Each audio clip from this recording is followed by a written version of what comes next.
নমস্কার, আমি বিপ্লব কুমার শীল। সত্যম শিবম সুন্দরম ইউটিউব চ্যানেলে সুধী ভক্তবৃন্দের সুস্বাগতম।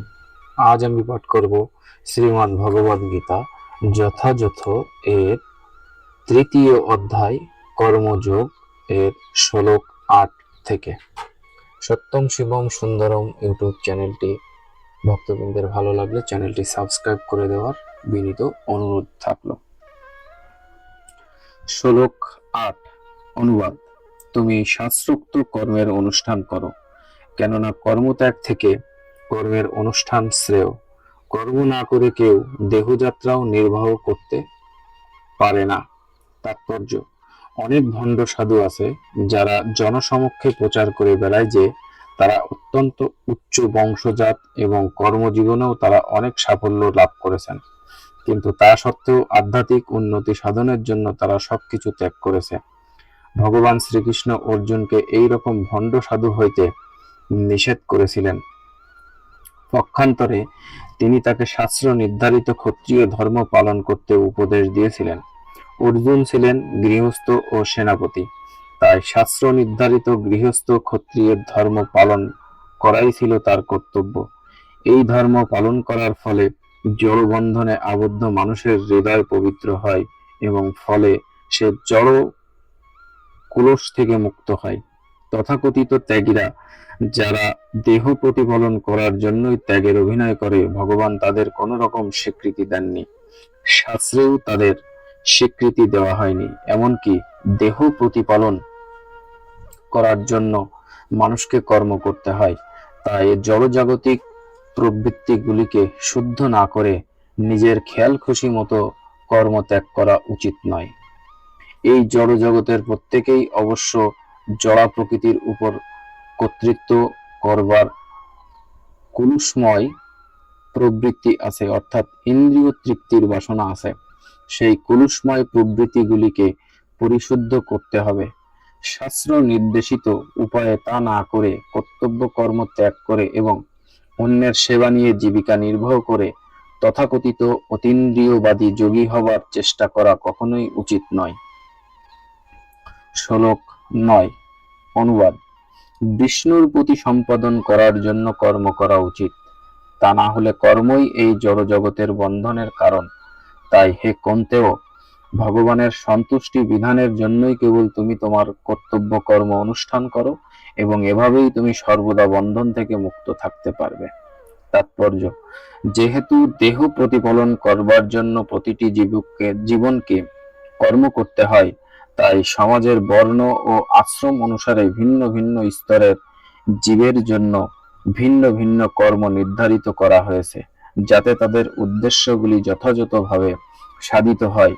যজ্ঞ বলতে ভগবান শ্রী বিষ্ণু অথবা যজ্ঞানুষ্ঠানকে বোঝায়, তাই তাকে প্রীতি করার জন্যই সমস্ত যজ্ঞের অনুষ্ঠান করা হয়। বেদে বলা হয়েছে, যজ্ঞ বৈ বিষ্ণু। পক্ষান্তরে নানা রকম আচার অনুষ্ঠানের মাধ্যমে যজ্ঞ করা আর সরাসরি ভাবে ভগবান শ্রী বিষ্ণুর সেবা করার দ্বারা একই উদ্দেশ্য সাধিত হয়। সুতরাং কৃষ্ণ ভাবনামৃত হচ্ছে যজ্ঞানুষ্ঠান, কেননা এই শ্লোকে তা প্রতিপন্ন হয়েছে। বর্ণাশ্রম ধর্মের উদ্দেশ্য হচ্ছে ভগবান শ্রী বিষ্ণুকে সন্তুষ্ট করা। বর্ণাশ্রমাচারবতা পুরুষেণ পর পুরাণ। বিষ্ণুরারাধ্যে বিষ্ণু পুরাণ ৩:৮। কিন্তু বিষ্ণুকে সন্তুষ্ট করার জন্যই কেবল কর্ম করা উচিত। এছাড়া আর সমস্ত কর্মই আমাদের এই জড় জগতের বন্ধনে আবদ্ধ করে রাখে। সেই কর্ম ভালোই হোক আর খারাপই হোক, সেই কর্মের ফল অনুষ্ঠাতাকে জড় বন্ধনে আবদ্ধ করে রাখে। তাই শ্রীকৃষ্ণকে অথবা শ্রী বিষ্ণুকে সন্তুষ্ট করার জন্য কৃষ্ণ ভাবনাময় হয়ে কর্ম করতে হয়। এভাবেই যে ভগবানের সেবা পরায়ণ হয়েছে, সে আর কখনো জড়বন্ধনে আবদ্ধ হন না, মুক্ত স্তরে বিরাজিত।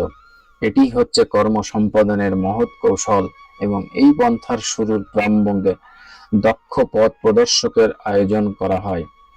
ভগবত তত্ত্বজ্ঞানী শুদ্ধ ভক্তের তত্ত্বাবধানে অথবা স্বয়ং ভগবানের তত্ত্বাবধানে যেমন ভগবান শ্রীকৃষ্ণের তত্ত্বাবধানে অর্জুন করেছিল, গভীর নিষ্ঠার সঙ্গে এই যোগ সাধন করতে হয়।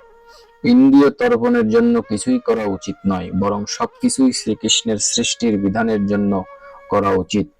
এভাবে অনুশীলনের ফলে শুধু যে কর্মফলের বন্ধন থেকে মুক্ত থাকা যায় তাই নয়, তাছাড়া ভগবানের অপ্রকৃত প্রেম ভক্তির স্তরে ক্রমশই উন্নতি হওয়া যায়, যার ফলে তার সচিদানন্দময় পরম ধামে উপনীত হওয়া সম্ভব হয়। শ্লোক 10 অনুবাদ। সৃষ্টির প্রারম্ভে সৃষ্টিকর্তা যজ্ঞাদি সহ প্রভা সকল সৃষ্টি করে বলেছিলেন, এই যজ্ঞের দ্বারা তোমরা উত্তরোত্তর সমৃদ্ধ হও, এই যজ্ঞ তোমাদের সমস্ত অভীষ্ট পূর্ণ করবে।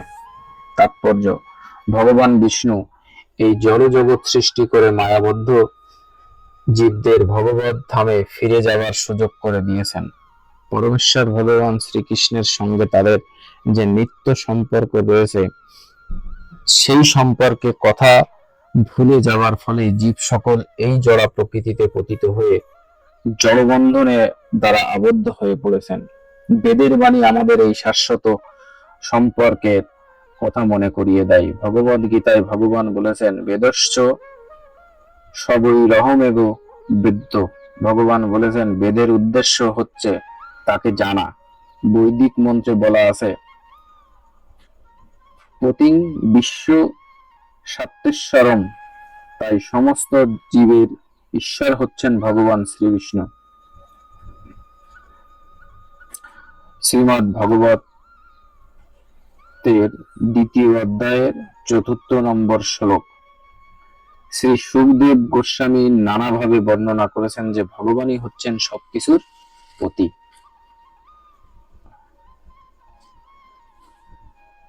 শ্রী পতির যজ্ঞপতি প্রজাপতি পতির ধিয়াং, পতির লোক পতির ধরাপতি, পতির গতিশ্চ বান্ধব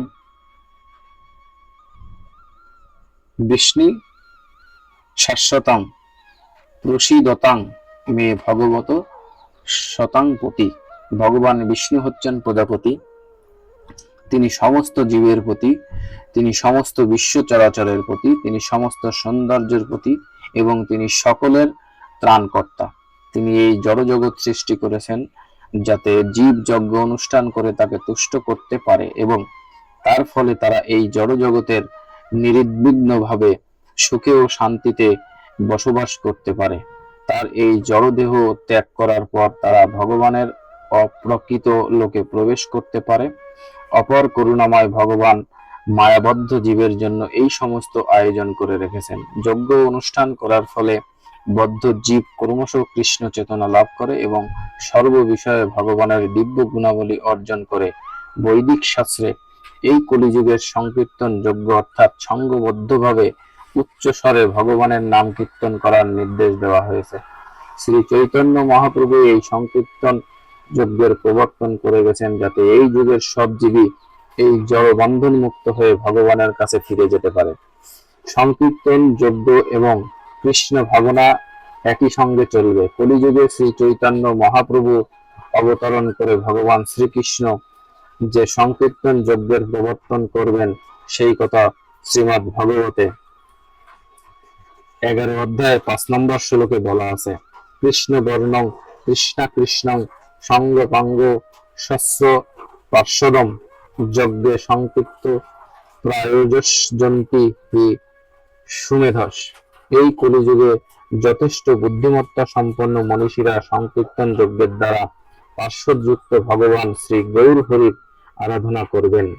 বৈদিক শাস্ত্রে আর যে সমস্ত যাগযজ্ঞের কথা বলা হয়েছে সেগুলির অনুষ্ঠান করা এই কলিযুগের সম্ভব নয়, কিন্তু সংকীর্তন যজ্ঞ এত সহজ ও উচ্চ স্তরের যে সকল উদ্দেশ্য অনায়াসে যে কেউ এই যজ্ঞ অনুষ্ঠান করতে পারে। ভগবদ গীতার 9 অধ্যায় 14-তে তা প্রতিপন্ন হয়েছে। শ্লোক 11 অনুবাদ। তোমাদের যজ্ঞ অনুষ্ঠানে প্রীতি হয়ে দেবতারা তোমাদের প্রতি সাধন করবেন। এভাবে পরস্পরের প্রীতি সম্পাদন করার মাধ্যমে তোমরা পরম মঙ্গল লাভ করবে।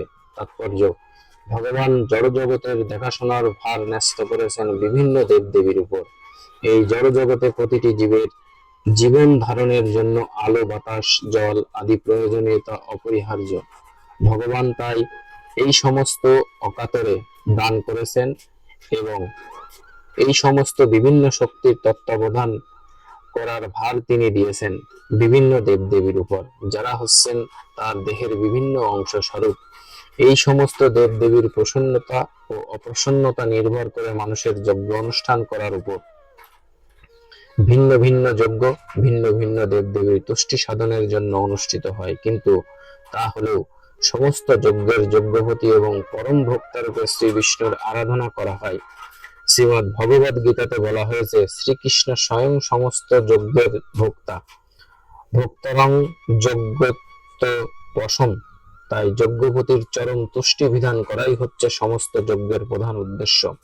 এই সমস্ত যজ্ঞগুলি যখন সুচারুরূপে অনুষ্ঠিত হয়, তখন বিভিন্ন বিভাগীয় প্রধান দেবদেবীরা সন্তুষ্ট হয়ে প্রচুর পরিমাণে প্রাকৃতিক ঐশ্বর্য দান করেন এবং মানুষের তখন আর কোনো অভাব থাকে না। এবারে যজ্ঞ অনুষ্ঠান করলে ধন ঐশ্বর্য লাভ হয় ঠিকই, কিন্তু এই লাভগুলি যজ্ঞের মুখ্য উদ্দেশ্য নয়। যজ্ঞের মুখ্য উদ্দেশ্য হচ্ছে জড়বন্ধন থেকে মুক্ত হওয়া। যজ্ঞপতি বিষ্ণু যখন প্রীত হয়, তখন তিনি জীবনকে মায়ার বন্ধন থেকে মুক্ত করেন। যজ্ঞ অনুষ্ঠানের ফলে সব রকমের কার্যকলাপ পরিশুদ্ধ হয়। তাই বেদে বলা হয়েছে, আহার শুদ্ধ সত্য শুদ্ধি, সত্য শুদ্ধ ধ্রুবা স্মৃতি, স্মৃতিরন্ধে সর্বগ্রন্থিনাং বিপ্রমোক্ষ। যজ্ঞ অনুষ্ঠান করার ফলে খাদ্য সামগ্রী শুদ্ধ হয় এবং তা আহার করার ফলে জীবের সত্তা শুদ্ধ হয়।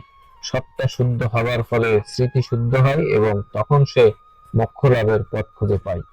এভাবেই জীবের চেতনা কুলুষমুক্ত হয়ে কৃষ্ণ ভাবনাময় পথে অগ্রসর হয়। এই শুদ্ধ চেতনা সুপ্ত হয়ে গেছে বলেই আজকে জগতের এই রকম বিভ্রান্ত হয়ে পড়েছে।